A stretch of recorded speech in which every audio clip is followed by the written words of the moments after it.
यहां नारद जी ने कंस को जाकर के कहा, तुम्हारा शत्रु कृष्ण बड़ा होता जा रहा है, तुम कब मारोगे?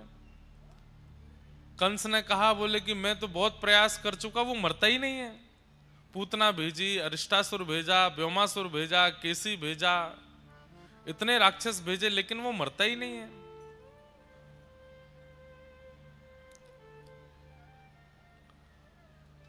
तब नारद जी ने उसको युक्ति बताई, बोले तुमने अपने राक्षसों को उसके नगर में भेजा,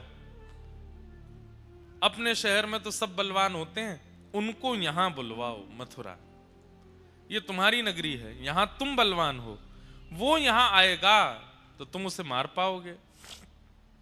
कंस बोला, वो यहां क्यों आएगा? बोले उसके लिए योजना बनानी पड़ेगी। भगवान शिव ने तुमको एक धनुष दिया है, इसका यज्ञ करो और उस यज्ञ में सुंदर मेला रखो और उस मेला में पुरस्कार वितरण समारोह करो और ब्रजमंडल के कुछ विशिष्ट लोगों को पुरस्कृत करने की भावना से मथुरा बुलवाओ, उसमें कृष्ण बलराम का भी नाम दे दो। सब लोग पूछेंगे किस लिए पुरस्कार दे रहे हैं? बोले हमने सुना था इंद्र ने बहुत जोर से वर्षा करी तो या छोटे से लाला ने गिरिराज जी उठाए। व्रज की रक्षा इन बालकों ने कई बार राक्षसों से की है, इसलिए हम इन बालकों को पुरस्कृत करना चाहते हैं। इससे दो काम होंगे, कृष्ण मथुरा आ जाएगा और दूसरा सबके मन में यह भ्रांति है कि ब्रज में जितने भी संकट आए वो तुम्हारी वजह से आए, अब तुम ही संकटों के निवृत्त कर्ता को पुरस्कार दोगे तो सबके मन में आ जाएगा भाई संकट कंस ने नहीं भेजे। हमने कहा ना नारद जी बहुत अच्छे डायरेक्टर हैं, स्क्रिप्ट राइटर हैं, ऐसी बढ़िया योजना बनाते हैं। कंस चरणों में गिर गया, जय हो गुरुदेव, आप मेरा कितना हित चाहते हैं। कंस के सिर पर हाथ धर के बोले, मैं बस तेरे हाथों परसों कृष्ण को मरा देखना चाहता हूं, मुझे और कुछ नहीं चाहिए, अपने गुरुजी को दक्षिणा देनी है तो यही दे दो। कंस बोला, जी गुरुदेव अब देखिए मैं क्या करता हूं। कंस ने पूरी मथुरा नगरी में ढिंडोरा पिटवा दिया कि धनुर्यज्ञ हो रहा है, मेला होगा और उसमें ये अमुक नाम के लोगों को पुरस्कार दिया जाएगा। जैसे ही ठाकुर जी का नाम आया, लोग बाग बोले शत्रु को ही पुरस्कार दे रहा है। मन में आ गया कि अरे नहीं हो सकता है कि कंस सुधर गया हो और ये कृष्ण को शत्रु ना मानता हो। यहां कंस को पट्टी पढ़ा करके श्री नारद जी महाराज सीधे पहुंचे वृंदावन। ठाकुर जी गैया चरा रहे थे। दूर नारद जी को देख करके ठाकुर जी तुरंत एकांत में गए, कहे नारद कैसे आए? भगवान 11 वर्ष हो गए, आप तो ब्रजमंडल में ऐसे लीन हो गए हो कि आगे की लीलाएं कैसे करनी है, क्या करना है, सब भूल भाल गए हो। कब मारेंगे कंस को? इस दुष्ट का वध कब करेंगे आप? भगवान मंद मंद मुस्का के बोले, और वहां क्या बोल के आए हो? सब पता है हमें, पूरी योजना बनवा के आए हो हमारी। नारद जी बोले, मुझे कुछ नहीं पता, परसों आपके हाथों कंस को मरा देखना चाहता हूं। भगवान बोले, बहुत बढ़िया नारद, सब जगह ऐसी योजना बनाते हो। पर ठाकुर जी थोड़े से मायूस हो गए। नारद जी बोले, क्या हुआ भगवान, आप इतने चिंतित क्यों लग रहे हैं? ठाकुर जी कह रहे हैं, नारद मैं ब्रजवासियों को छोड़ करके कैसे जाऊंगा? ये ब्रजवासी मेरे प्राण बन गए हैं। ब्रजवासी वल्लभ सदा मेरे जीवन प्राण, इनको नाही बिसारे हो मोहे नंद बाबा की याद। ये मेरे प्राण हैं। नारद मैं कैसे जाऊंगा यशोदा मैया से दूर, नंद बाबा से दूर? ये मधुमंगल श्रीदामा तनसुखा मनसुखा धनसुखा मेरे सखा, मेरी गैया, इन लोगों के लिए भोजन प्रधान नहीं है, इन लोगों के लिए सोना प्रधान नहीं है, इन लोगों के लिए जलपान प्रधान नहीं है, इनकी एक ही प्रधानता है कृष्ण। बस हमें ठाकुर जी दिखते रहे। मैं गौशाला जाऊं तो गैया चारा खाती हैं, मैं ब्रजवासियों को दिखूं तो ब्रजवासियों के घर प्रसाद बनता है, मैं दिखूं तो ही सोते हैं, मैं दिखूं तो ही चलते हैं। इनका प्राण मैं हूं और मेरे प्राण ये हैं, मैं इनसे दूर कैसे जाऊं? नारद जी बोले, भगवान ये आसक्ति जैसी, मोह जैसी वार्ता आपके मुख से सुनने में अच्छा नहीं लग रहा है। अरे केवल मथुरा नहीं जाना है आपको, केवल कंस को नहीं मारना है, बहुत काम है। देवकी को कारागृह से मुक्त करना है। 11 वर्ष से वो मैया आपकी प्रतीक्षा कर रही है, आपकी जन्मदात्री मां। आप वचन दे के आए थे कि मैं आऊंगा लौट के, उनको मुक्त करना है। जरासंध का वध करना है, कालनेमी का वध करना है, नवीन नगरी द्वारिका का स्थापन करना है। परांबा जगदंबा लक्ष्मी साक्षात रुक्मणी रूप में प्रकट होंगी, उनसे विवाह करना है। वेद की ऋचाएं 16,000 मंत्र आपकी पत्नी बनकर के आने को तैयार हैं, उनसे विवाह करना है। भौमासुर का वध करना है, महाभारत का युद्ध कराना है और पूरे विश्व को गीता जैसा ज्ञान प्रदान करना है। सब निश्चित था ठाकुर जी पहले से, ये सब आपको करना है। आप यहां धर्म स्थापन के लिए आए हैं और ये मैं क्या देख रहा हूं, इन ब्रजवासियों से मोह हो गया आपको। नारद जी ने ये तक कह दिया, पहले ब्रह्मा जी को शक हुआ था कि आप भगवान हो कि नहीं, फिर इंद्र को शक हुआ कि आप भगवान हो कि नहीं, आज ठाकुर जी मुझे भी शक हो रहा है, आप सच में परमात्मा हो ना? क्योंकि परमात्मा ऐसा तो नहीं होता। हम जितना ठाकुर जी को जानते हैं वो किसी से मोह नहीं करते, किसी से ममत्व नहीं रखते, किसी से प्रेम नहीं करते, किसी के बंधन में आसक्त नहीं होते। आपकी वाणी सुनकर के मुझे संशय हो रहा है, आप सच में परमात्मा है ना? ठाकुर जी बोले, नारद ये आसक्ति नहीं है, ये मोह नहीं है, ये प्रेम है। और पता नहीं क्यों मैंने अनेक अवतार धारण किए हैं, पर ब्रजवासियों ने जो स्नेह, जो प्रेम मुझे प्रदान किया है, मैं इनके प्रेम पाश में, प्रेम रस्सी से बंध गया हूं। मैं भूल रहा हूं कि मैं परमात्मा। बंधुओं, प्रेम इसी को तो कहते हैं। अगर आपके प्रेम के प्रस्ताव से सामने वाला अपने अस्तित्व को नहीं भूला तो प्रेम कैसा?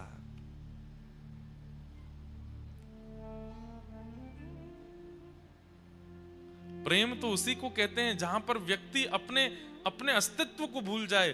प्रेम उसी को कहते हैं जहां व्यक्ति अपने आप को भूल जाए, आपके प्रति पूर्ण समर्पित हो जाए। और ठाकुर जी के साथ वो ब्रजवासियों ने कर दिखाया कि भगवान ये तक भूल गए कि मैं परमात्मा हूं। ठाकुर जी बोले, नारद एक काम नहीं हो सकता। बोले क्या? तुम शंकर जी को बोल दो कि सृष्टि वो संभाल लें, ब्रह्मा जी को कह दो कि मेरी पदवी पर वो बैठ जाएं, मुझे ग्वारिया बनने में सुख है, मैं ब्रज में यहीं रह जाऊं, इन ब्रजवासियों के बीच में ही गैया चराऊं, मधुमंगल श्रीदामा के संग डोलूं, नंदरानी यशोदा की गोद में खेलूं, किशोरी जी के संग रास विहार करूं। मुझे अब ब्रह्मांड संभालने की इच्छा नहीं हो रही है। मुझे वैकुंठ से भी प्रिय, मुझे स्वर्ग से भी प्रिय ये ब्रज लगने लगा है।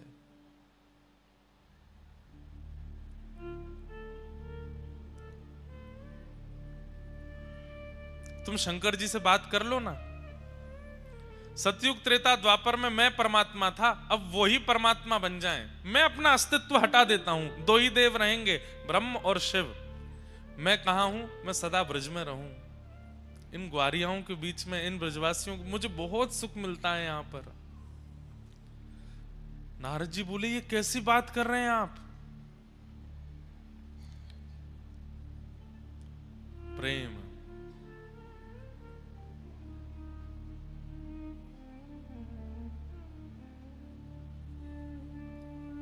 अद्भुत है बंधुओं, प्रेम।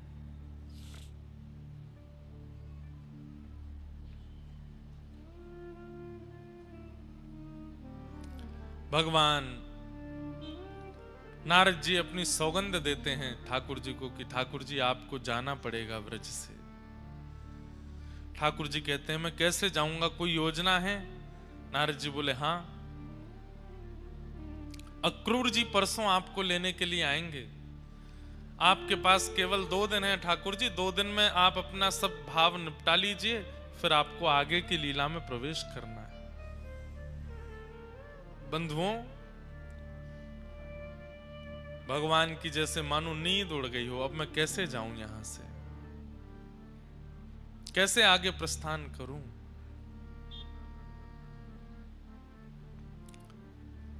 अक्रूर जी को कंस ने भेजा है वृंदावन, जाओ कृष्ण बलराम को निमंत्रण देकर के आओ, धनुर्यज्ञ में पुरस्कार देना है। वे लोग मथुरा पधारे। अक्रूर जी महाराज व्रज आए, सब ब्रजवासियों की भीड़ लग गई नंद भवन में कि भाई कंस का दूत क्यों आया। और जैसे ही पत्र पढ़कर के सुनाया कि धनुर्यज्ञ में कृष्ण बलराम को पुरस्कार देने के लिए महाराज कंस ने मथुरा बुलाया है, तो कहीं पुरस्कार देने का खबर समाचार सुने तो सब नाचने लगते हैं, गाने लगते हैं, आनंदित हो जाते हैं। पर वृंदावन में सुन्न सन्नाटा, कोई प्रसन्न नहीं हुआ। अक्रूर जी महाराज बोले, मैंने समाचार सुनाया कि कृष्ण बलराम को पुरस्कृत करने के लिए मथुरा बुलाया, आप लोग शांत क्यों हैं? ब्रजवासी बोले, कितने दिन के काजे कन्हैया जावेगो मथुरा? बोले बस आज रात्रि निकलेंगे, आज शाम तक निकलेंगे, कल वहां रुकेंगे, परसों आ जाएंगे।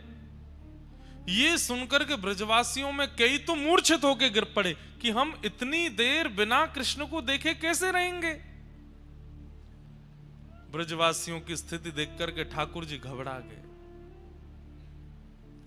बोले, इन्हें कैसे बताऊं कि मैं तो हमेशा के लिए जाने वाला हूं, ये एक दिन के लिए जा रहा हूं। ये खबर सुनकर के मूर्छित हो करके गिर रहे हैं, बेहोश हो रहे हैं, व्याकुल हो रहे हैं, रो रहे हैं। इन्हें कहीं से अगर पता चल गया कि मैं आने वाला ही नहीं हूं, क्या होगा? यशोदा मैया बोली, हमें ना भेजनो अपनो लाला, कंस से कह दो पुरस्कार यहीं घर भिजवा देगो, हमारो लाला कहीं नहीं जावेगो। और सब ब्रजवासी यशोदा मैया के पक्ष में आ गए, हाँ हमारो लाला नहीं जावेगो, बिल्कुल नहीं जावेगो। ठाकुर जी ने मन में विचार किया, मुझे ही कुछ करना पड़ेगा, नहीं तो ये ब्रजवासी तो नहीं जाने देंगे।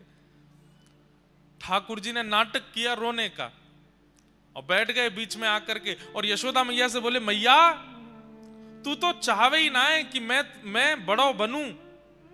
अरे 24 घंटा इन गैयान ने चरातो रहूं, गोबर में लिपो रहूं, धूल में सनो रहूं और इन ब्रजवासीन के यहाँ बस घूमता रहूं, बस यही में मेरो पूरा जीवन निकल जाएगा। अरे सबके बालक आगे बढ़े, सबके बालक ऊपर जामे, सबके बालकन को श्रेष्ठता प्राप्त होवे, तेरे लाला को पहली बार कोई पुरस्कार देवनो चाहे और तू मना कर रही है।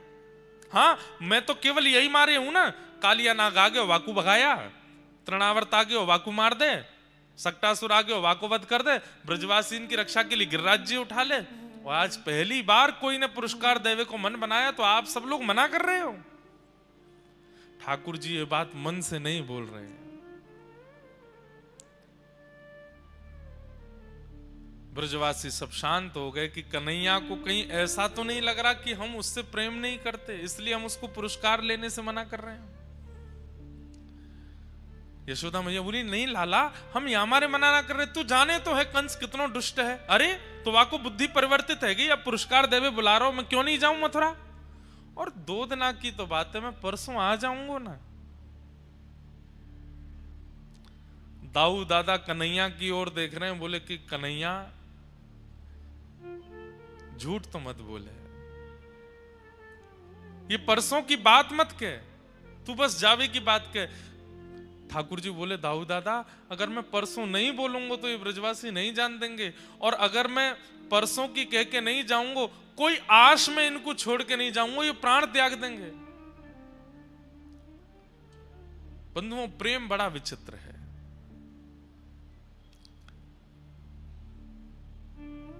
प्रतीक्षा प्रेम का एक स्वरूप है और ब्रजवासियों जितनी प्रतीक्षा पूरे विश्व में किसी ने नहीं की। 11 वर्ष 56 दिन की आयु में ठाकुर जी गए हैं और ब्रजवासी 225 वर्ष केवल प्रतीक्षा करते रहे कि ठाकुर जी आ रहे होंगे, अब हमारो लाला आवेगो। हर दिन ब्रजवासी कहते परसों की कह के गयो, परसों तो कब की बरसन की निकल गई।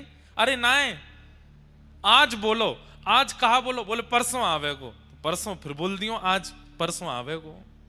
रोज ब्रजवासी परसों परसों कहते के ठाकुर जी, एक दिन तो ब्रजवासी सब हंसने लगे, वाह लाला कल नहीं कह के गए हो, परसों कह के गए हो, और ये परसों बरसन के समान है गई, रोज परसों आ जाए। एक आशा दे करके गए ब्रजवासियों को कि मैं परसों आ जाऊंगा।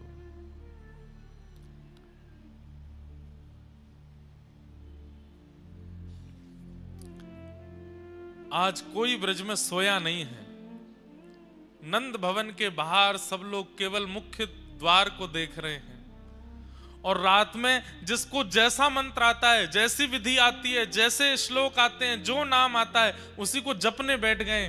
कोई पूछे क्यों जप रहे हो, कन्हैया जानो रुक जाए, अब नहीं नहीं कन्हैया को नहीं रोक सकते, वाकु रोकेंगे तो वाकु यूं लगे कि हम बातें प्रेम ना करें। हम तो सूर्य नारायण से प्रार्थना कर रहे हैं कि कल उदय मत होई हो, ये रात लंबी है जाए, ये रात वर्षन की है जाए, युगन की है जाए, कि कन्हैया कभी हमें छोड़ के नहीं जावे।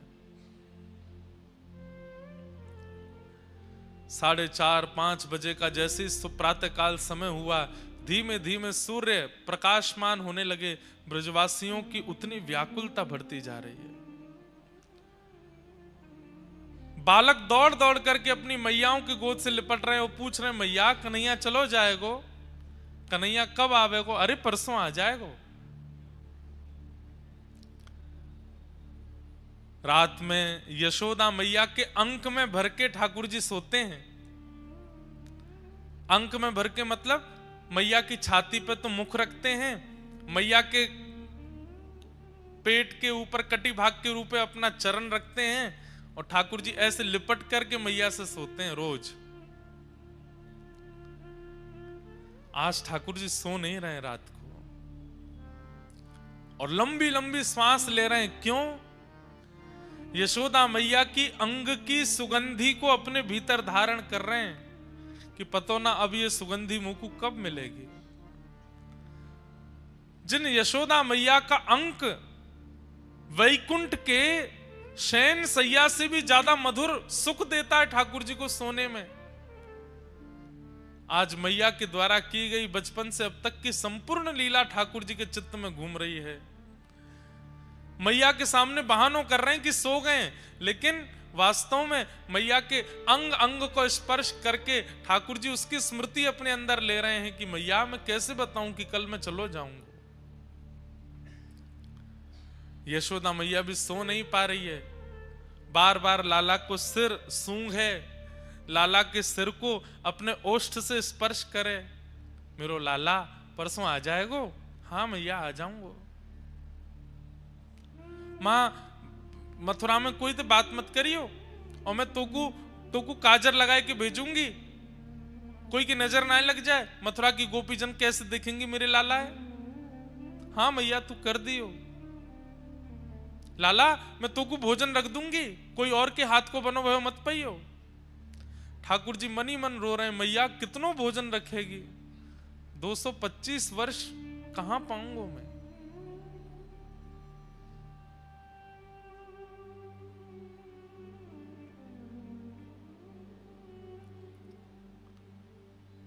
रात भर यशोदा मैया के अंक से लिपटे ठाकुर जी रुदन करते रहे।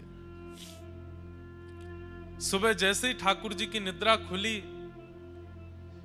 आज तक ठाकुर जी कभी अपने आप नहीं उठे। मैया आती है, लाला को सिर पकड़े, अपने हाथ से दूध पिलावे, सोते भय ठाकुर जी के मुख से दूध स्पर्श कराती है, और उसको पीते पीते ठाकुर जी तब आंख खुलते हैं। लेकिन आज मैया जैसे ही दूध को पात्र लेके आई तो कहा देखी ठाकुर जी बैठे हैं, जग गए हैं। लाला कहा भयो? आज तक कभी ऐसा पहले नहीं भयो कि तू उठ के बैठ गए हो, आज अपने आप बैठ गए हो। मैया के अंक से लिपट गए, बोले मैया मैं परसों तक कैसे रहूंगा तेरे बिना। परसों शब्द है पर मन में बरसों आ रही है ठाकुर जी की। अरे ना लाला अब तू ही तो कल कह रो सबके बालक ऊपर बढ़े तो वो बढ़नो है, अब तो को लगे कि तू पुरस्कार लेके आगे बढ़ेगो तो तू जा। और मैं कहीं जा थोड़ी नहीं हूं लाला, तू आ जाएगो वापस। फिरते वही ब्रजमंडल में लीला होंगी, फिरते रोज गैया चरावे जाइयो, फिरते रोज माखन मिश्री लाला को पवाए करूंगी, बस 2 दिन की तो बात है। ठाकुर जी बहुत भावुक हो रहे हैं।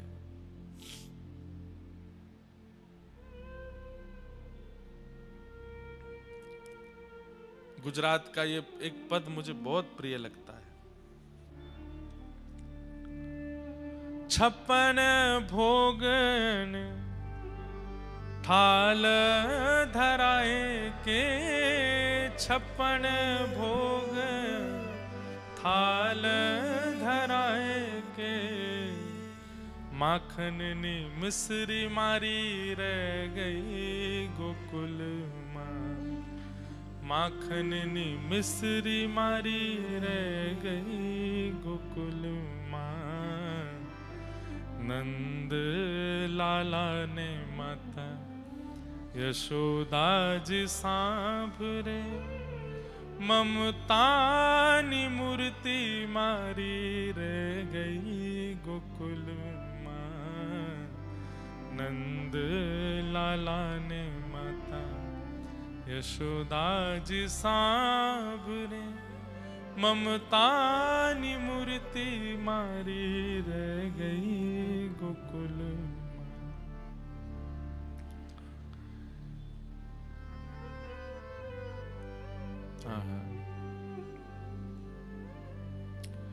सोना रूपाना अहि वसन मजाना, सोना रूपाना अहि वसन मजाना, कासानी थाली मारी रह गई गोकुल माँ, कासानी थाली मारी रह गई गोकुल माँ।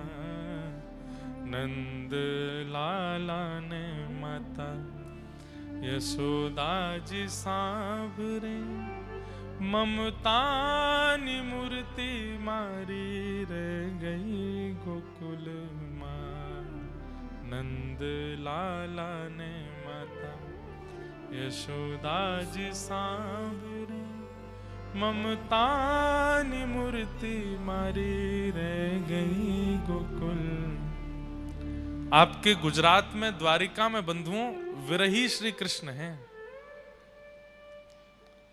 बहुत विरह में है।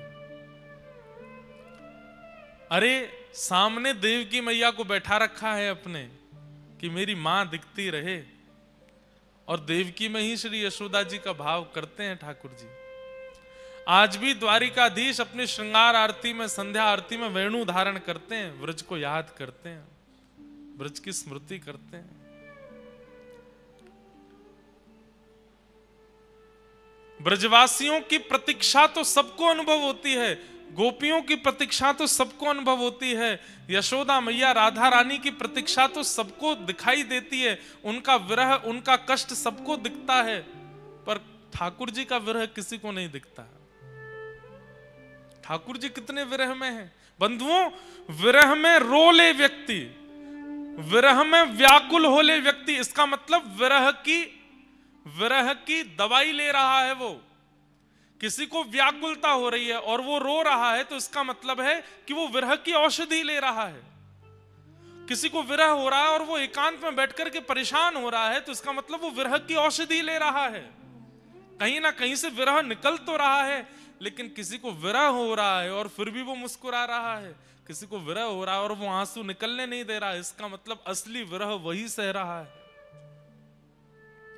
ब्रजवासी रो रहे हैं, विलख रहे हैं, व्याकुल हो रहे हैं, परेशान हो रहे हैं, इसका मतलब वो विरह की औषधि ले रहे हैं। रो करके थोड़ा विरह शांत तो होता होगा, पर ठाकुर जी तो रो भी नहीं पाते हैं।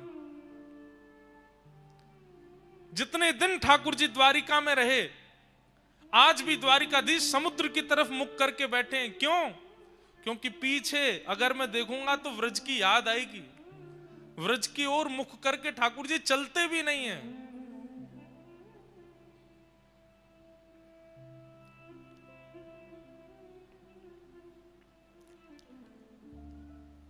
हीरा माणिक ना मुकुट धराए छे, हीरा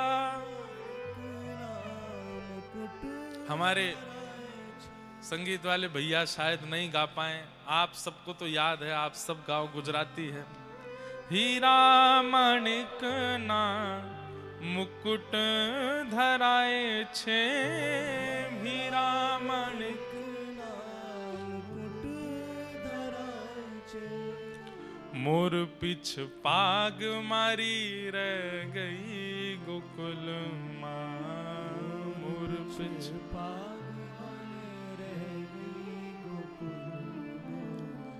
हाथी ने घोड़ा ही झूले आमवड़िए, हाथी ना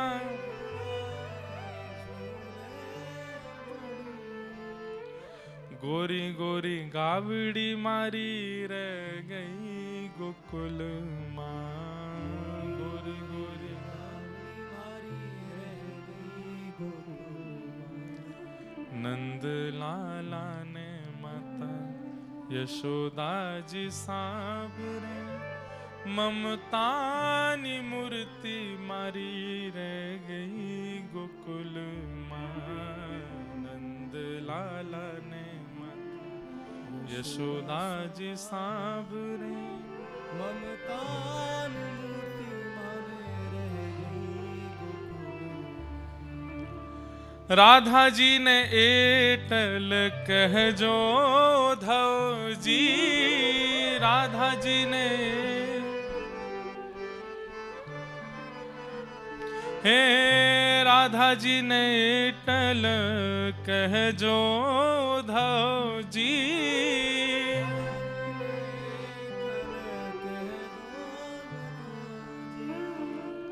हमी भरी आंख मारी रह गई गोकुल मां, भरी आंख मारी रह गई गोकुल।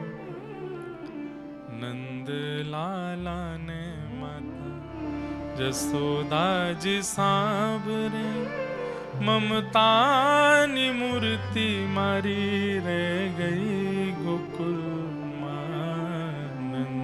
लाला ने माता जसोदा जी सांवरे, ममता नी मूर्ति मारी गोकुल। मेरे मन में भाव आता है कि जब द्वारिका आप लोग जाते हैं, ब्रज का कोई भाव सुना के आया कीजिए ठाकुर जी को। वहां राजाधिराज महाराज बनकर के बैठे हैं, सुंदर नगाड़े बजते हैं, एक से एक 56 भोग व्यंजन ठाकुर जी को चढ़ाए जाते हैं, ध्वजा जी चढ़ाई जाती हैं सोने चांदी के खूब सुंदर। पर इनमें ठाकुर जी को सुख मिलता नहीं होगा। वो हमें दिखाने के लिए प्रसन्न होकर के कहते होंगे हम बड़े प्रसन्न हैं, पर व्रज का एक भाव सुना दिया करो। या वृंदावन या व्रज जब भी जाते हैं तो पहले घर मत आइए लौट करके, ब्रज से सीधे पहले द्वारिका जाओ। व्रज की कोई बात ठाकुर जी को बताया हो, व्रज में कैसा स्वभाव, कैसी स्थिति, कैसा व्यवहार, कैसी योजना अभी है, सब ठाकुर जी को बताओ। ठाकुर जी आपसे बड़े प्रसन्न हो जाएंगे। अरे भैया कोई न सोनो चांदी सब कछु मुंह को चढ़ाए होगो, पर मैं तो प्रसन्न हूं। क्यों? तो ब्रज की कछु बात मुंह को सुना भी आए हो। श्री उद्धव जी महाराज को ठाकुर जी ने व्रज भेजा ही इसीलिए है कि ये व्रज को अपने अंदर समाहित करके लाए, ताकि मैं जितने दिन द्वारिका में रहूं मुझे व्रज की जब जब याद आवे मैं उद्धव को अपने पास बुला लूं और ये व्रज की कोई बात मुझे सुना दिया करे। ब्रजवासियों को समझाने के लिए उद्धव जी नहीं गए, ब्रजवासियों से वार्ता करने के लिए उद्धव जी को नहीं भेजा ठाकुर जी ने। ठाकुर जी ने इसलिए उद्धव जी को भेजा कि 6 महीना में इतनी व्रज की स्मृति अपने अंदर लेकर के आ जाए कि जब हम द्वारिका की यात्रा पर रहें और द्वारिका में 125 वर्ष रहना पड़े, उस समय व्रज की याद आवे। और जब जब उद्धव मेरे पास आवे व्रज की कोई बात, जब मैं ठाकुर जी जब मैं व्रज गया था ना तो वहां पे एक गोपी ऐसे बोल रही थी, ठाकुर जी उसी बात से प्रसन्न हो जाते हैं। बस अब इससे आगे मत सुनाइए उद्धव, 2-4 दिन इसी भाव में रहने दे, 2-4 दिन बाद फिर किसी गोपी अन्य गोपी की बात बताइए। 4-5 दिन ठाकुर जी उसी स्मृति में निकाल देते हैं। फिर जब उसकी स्मृति से आनंदित हो जाते हैं तब उद्धव को फिर बुलाते हैं, उद्धव अब कोई और बात बता।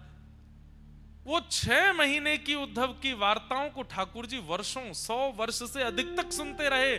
व्रजवासियों का प्रेम ऊंचा है, यशोदा जी का प्रेम ऊंचा है, राधा रानी का प्रेम ऊंचा, ठाकुर जी का प्रेम कोई देखे तो सही कैसा प्रेम है। असली विरह की वेदना तो ठाकुर जी को है। जो बंधे हैं विश्व कल्याण की भावना में और इसी बंधन के कारण अपने प्रेम के घूंट पी गए हैं, विरह में रह रहे हैं।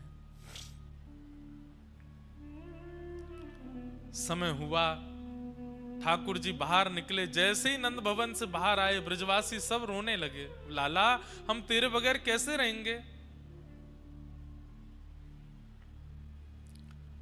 ठाकुर जी बोले अरे मैं परसों आ जाऊंगा, कौन सा इतने दिनान के काजे जा रहा हूं। बोले पतो ना लाला तू परसों के काजे भी कह रहा हो, हमारे कल प्राण निकल गए तो और अंतिम क्षण में तोय ना देख पाए तो।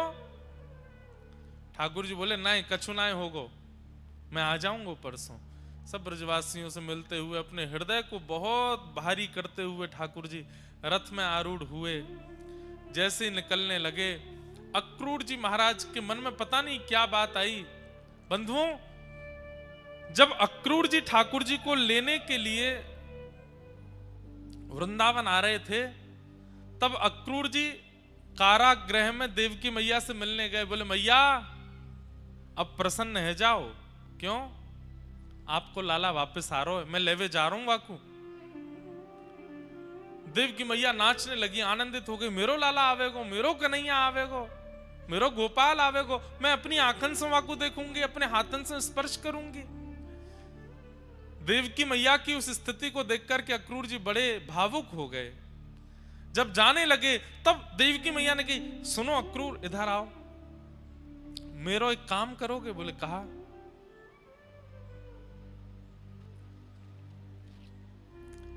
यशोदा जी को सत्य बता देना कृष्ण किसके पुत्र हैं। अक्रूर जी बोले मैया ये काम कैसे कर सकता हूं मैं, और ये कार्य किसी के वध करने के समान है, ये मुझे मत कहिए कहने को।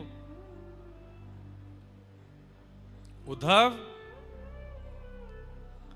अगर ऐसा नहीं किया तो जीवन भर यशोदा इतनी व्याकुल, इतने विरह और इतनी वेदना में रहेगी, और वह वेदना वह विरह मैं भी यहां सहन नहीं कर पाऊंगी। अगर मुझे यशोदा की स्थिति किसी ने आके बताई तो मैं ही बावली हो जाऊंगी।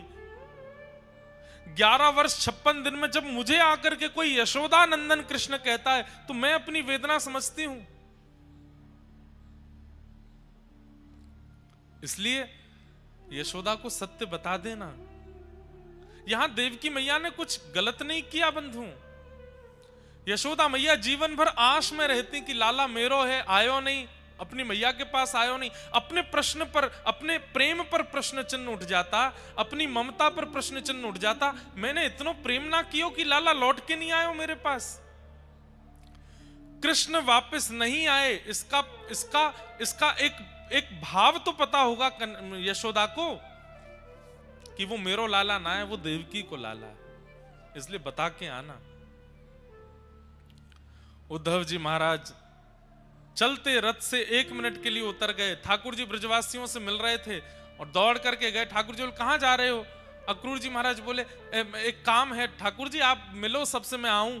और यशोदा मैया को भीतर नंद भवन में लेके गए और बैठा करके मैया से बोले मैया एक बहुत जरूरी बात करनी है, इसके बाद हो सकता है आपकी स्थिति दयनीय हो जाए, पर मुझे बताना पड़ेगा। कृष्ण आपके पुत्र नहीं है, कृष्ण देवकी के लाला है। कंस से रक्षा करने के लिए 11 वर्ष 56 दिन पूर्व एक बालिका को आपने जन्म दिया था, और उस बालिका को स्थानांतरित करके श्री वसुदेव जी महाराज यहां अपने लाला को सुला गए थे। वास्तव में कृष्ण देवकी के लाला है।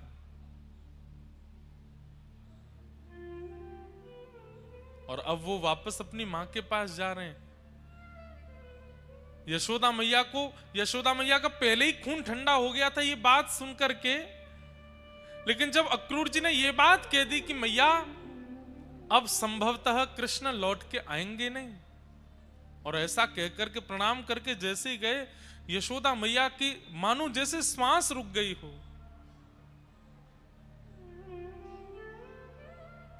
किसी को एक साथ 1000 बिच्छू डस दें, उसकी जो पीड़ा होती है वो यशोदा मैया को होने लगी।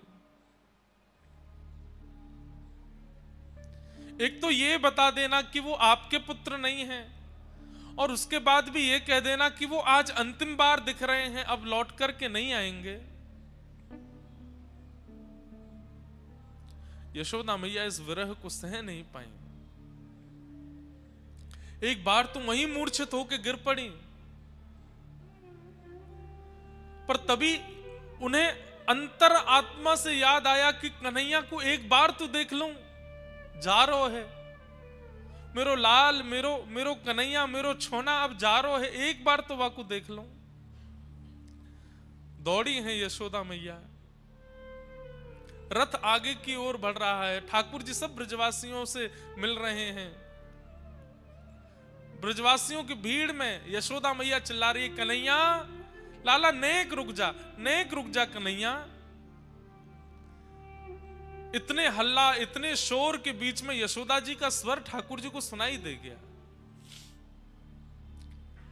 भीड़ में मैया को पुकारते देख ठाकुर जी कूद पड़े रथ से। मैया तू कहां गए हो, तू ऐसे काहे क्यों हो रही है, और इतनी व्याकुल क्यों हो रही है, इतनी विरही क्यों हो रही है, और ये देख सबरी भीड़ आ रही है, मैया तू किनारे आ जा।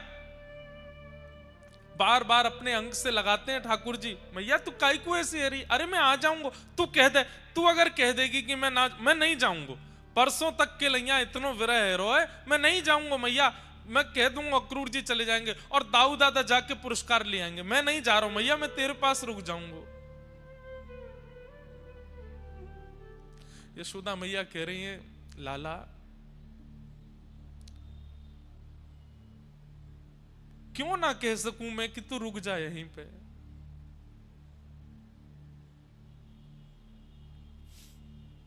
मुकु आज सत्य पतो चल गयो कन्हैया, तू मेरो पुत्र नहीं है, तू तो देवकी को लाला है। ये कहने में भी मेरे प्राण क्यों नहीं निकल रहे हैं कि तू मेरो पुत्र नहीं है।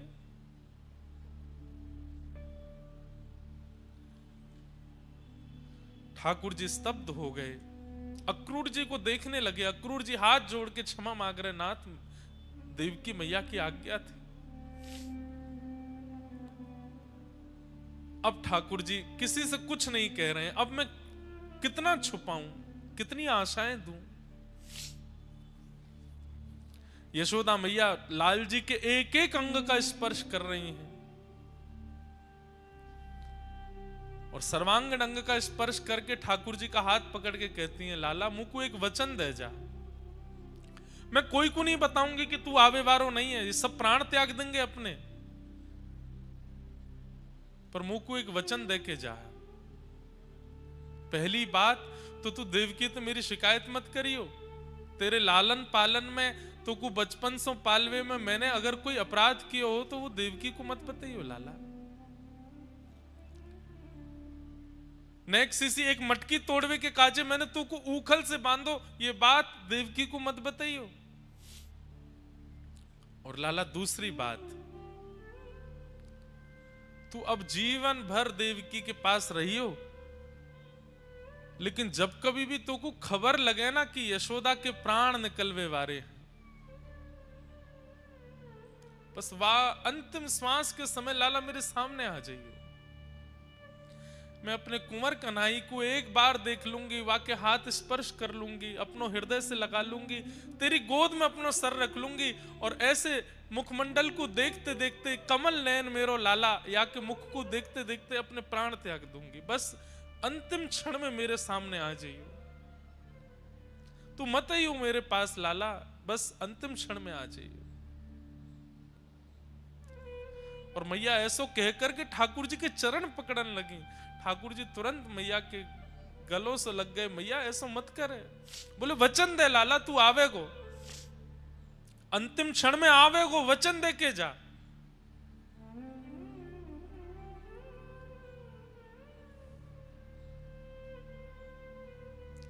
ठाकुर जी यशोदा मैया को वचन दे रहे हैं, मैया तो अंतिम क्षण नहीं, तू जब जब नेत्र बंद करेगी मैं तेरे सामने ही रहूंगा मैया, मैं कहीं नहीं जाऊंगा।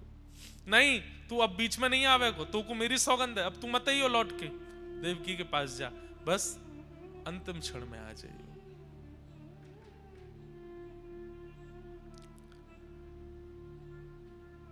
यशोदा मैया कहते कहते व्याकुल हो गई।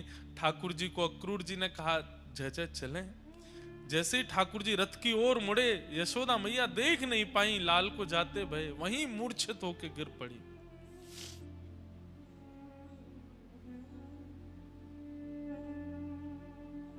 ब्रजवासियों को ये सब सत्य नहीं पता है यशोदा मैया का।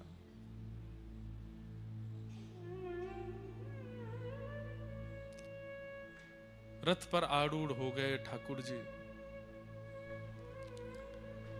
ब्रजवासी सब देखते रहे रथ की ओर, और श्री कृष्ण मथुरा को प्रस्थान कर गए। मथुरा जाकर के ठाकुर जी ने अनेक उद्धार किए, कंस का वध किया, देवकी मैया को मुक्त किया, और तुरंत ठाकुर जी ने आज्ञा मांगी कि अब मैं विद्यालय अध्ययन करवे के काजे जानो चाहूं।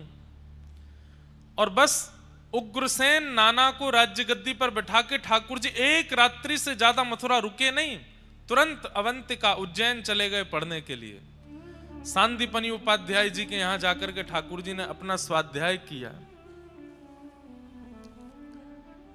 वर्षों तक सांदीपनि उपाध्याय जी के यहां अध्ययन करने के बाद फिर ठाकुर जी लौट करके मथुरा पधारे। ब्रज की बहुत याद आती है। उद्धव जी महाराज को ठाकुर जी ने व्रज वृंदावन भेजा। गोपियों के सन्मुख उद्धव जी पहुंचे, जाकर के ठाकुर जी का रूप वर्णन कर रहे हैं। 6 महीने बाद जब उद्धव जी लौटने लगे तो गोपियां उद्धव जी से कहती हैं, उद्धव माने तो मनावी ले जो रे, हे उधा जी रे मारा वाला ने, हे बढ़ीने के जो। उद्धव परसों की कह के गए, बरसों तक आए नहीं है, एक बार उनको समझा देना कि वो वापस आ जाए। और अगर वो एक बार की बात में ना माने तो डांट के कहना, वो एक बार तो आ जाए यहां पर। मथुरा ना राजा था जो, गोवाड़ों ने भूली गया छो। मथुरा ना राजा था जो, गोवालों ने भूली गया छो। मानी तीने भूली गया छो रे, हे ओधा जी रे मारा वाला ने, हे बढ़ीने के जो। एक बार गोकुल आवो, माता जी ने मोढ़े थावे। एक बार गोकुल आवो, माता जी ने मोढ़े थावो। गायों ने हम भारी जायो रे, हे ओधा जी ने मारा वाला ने, हे बढ़ीने के जो।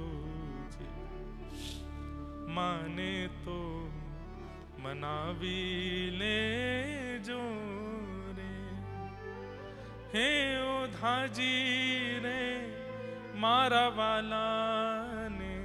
एक बार आ जाए गोकुल, केवल मैया का मुख देख जाएं, अपना मुख दिखा जाएं। अपनी गैया जो पूरे दिन मथुरा की ओर देखती रहती हैं, एक बार इनको चरा जाएं, फिर चले जाएं, एक बार आके चले जाएं, एक बार कह दो ना उनसे।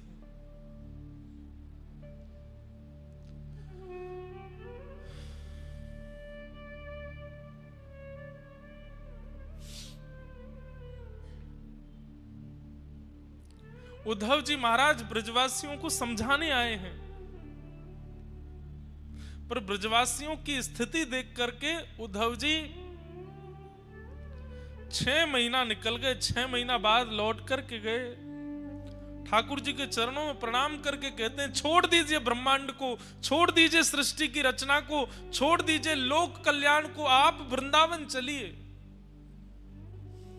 आपके लायक ब्रज से प्रिय और कोई स्थान नहीं हो सकता नाथ, आप ब्रज चलिए। उन ब्रजवासियों ने, राधा रानियों ने, गोपियों ने, यशोदा मैया, इनसे ज्यादा प्रेम आपको वैकुंठ में कोई नहीं कर सकता नाथ, आप वृंदावन चलो।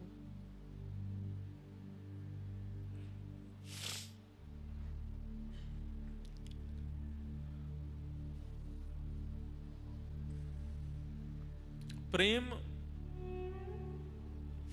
की स्थिति तो ठाकुर जी अनुभव कर रहे हैं।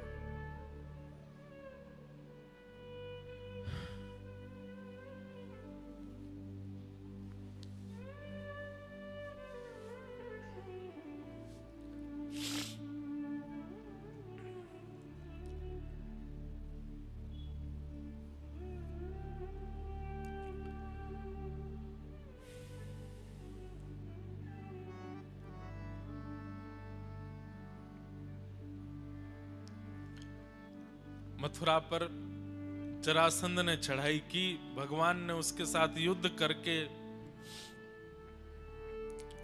17 बार हरा दिया। 18वीं बार जब ब्राह्मणों की सेना लेकर के आया, या कुछ लोग कहते हैं ब्राह्मणों की सेना लाया, कुछ लोग कहते हैं ब्राह्मणों को अनुष्ठान पर बैठा के आया कि मैं जीत जाऊं, कृष्ण हार जाएं। ब्राह्मणों की रक्षार्थ भगवान ने विश्वकर्मा को आज्ञा की, गोकुल छूटा, नंदगांव छूटा, वृंदावन छूटा, अब ब्रजमंडल छोड़ने की बारी है। जितना दूर रहेंगे उतना ब्रज से और प्रेम हो जाएगा। हे विश्वकर्मा जी, दूर समुद्र, नमकीन खारे समुद्र के बीच में एक नई नगरी का निर्माण करो। वृंदावन के परिंदे भी चाहें तो वहां पहुंच ना पाते हो, इतनी दूर ले जाओ, ताकि वृंदावन की विरह अग्नि में मैं जलता रहूं। इन ब्रजवासियों के प्रेम के ऋण से सदैव, उस ऋण में, अपने उस ऋण के भार में सदैव को खोजता रहूं, चाह करके भी वृंदावन आ ना पाऊं। इतनी दूर एक नगरी का निर्माण करो, ताकि इन वृंदावन वासियों को जितना मैंने विरह दिया है, इनसे अधिक विरह की अग्नि में मैं रहूं। विश्वकर्मा जी ने समुद्र के बीच में द्वारिका नगरी का निर्माण किया। कोसों दूर, पक्षी भी अगर चाहें तो 10 दिन लगेंगे उड़ करके वृंदावन से द्वारिका आने में। इतनी दूर मथुरा से, व्रज से ठाकुर जी ने नगरी बनाई। रणभूमि में पहुंचे, दाऊ दादा का हाथ पकड़ा, बोले दाऊ दादा प्रणाम कर लें आप ब्रजभूमि को, अब चलना है यहां से। और प्रणाम करके व्रजभूमि को, व्रज की रज को अपने गोजा में रख के ठाकुर जी अपनी पीतांबरी में बांध करके संपूर्ण व्रज को वंदन करके, और रणभूमि में युद्ध करते करते करते हाथ पकड़ के दाऊ दादा का रण छोड़ दिया। दौड़ करके गए हैं, देख रहे हैं सब कि कहां जा रहे हैं, कहां जा रहे हैं, कहां जा रहे हैं। ये गए और वो गए, ठाकुर जी रण छोड़ करके द्वारिका प्रस्थान कर गए। बोलो रण छोड़ राय भगवान की जय। रण छोड़ करके ठाकुर जी द्वारिका आ गए। सोते हुए समस्त मथुरा वासियों को विश्वकर्मा ने रात रात में द्वारिका पहुंचा दिया। उठे सुबह तो सब ढूंढने लगे, हमारे द्वार कहां हैं, द्वार कहां हैं। सबके घर बदल गए, सबके आंगन बदल गए। सब ने जैसे ही अपने द्वार का द्वार खोला, हर द्वार के बाहर कृष्ण बलराम खड़े हैं। तो द्वारी द्वारी कम ब्रह्म, जहां हर द्वार पर ब्रह्म खड़े हैं, उसी को द्वारिका कहते हैं। बोलो द्वारिकाधीश ब्रजवासियों मथुरावासियों को लेकर के ठाकुर जी द्वारिका यदुवंशियों के साथ आ गए और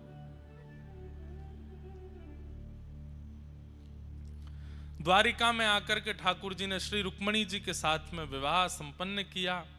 भौमासुर राजा का उद्धार करके 16,108 विवाह ठाकुर जी ने किए।